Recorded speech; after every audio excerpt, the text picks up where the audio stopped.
In the summer months, one of my favorite fish to go after is the largemouth bass. I love the fact that you can get them all day long, it's nice and bright, and literally you can find them anywhere along the shoreline or anywhere where there's weeds, because they love to associate around cover.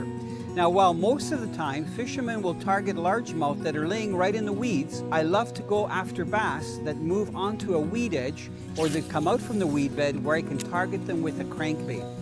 Those bass aren't interested in feeding on frogs and other things that are along the shore, so I don't have to use slow-moving plastic lures. I can actually use crankbaits because their number one prey is smaller fish. When I'm fishing on these weed lines and around the weeds for these bass that are right on the edge, I like to use a crankbait that I can control the depths and that has a large size body profile. I like that because they can spot it very easily, but also if I want to pause, it's very buoyant so it'll come up. One of my favorite is the Crankin Rap by Rapala. And what I do is cast it right to the edge of the weeds, make very short casts and crank it out to me. So to do this, I've got to be close to those weeds. So it's important to use an electric trolling motor.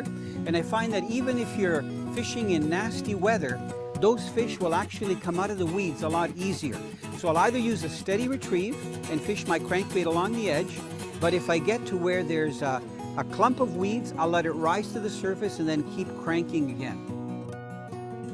I find that when the fish come out, they strike very aggressively because they're fooled that that's actual food. If it's bright out, make sure to fish your crankbait a little bit deeper. And if it's dark out because it's overcast early or late in the day, fish it shallow because those fish will be very close to the surface and just suspended in the water column looking for smaller fish to feed on.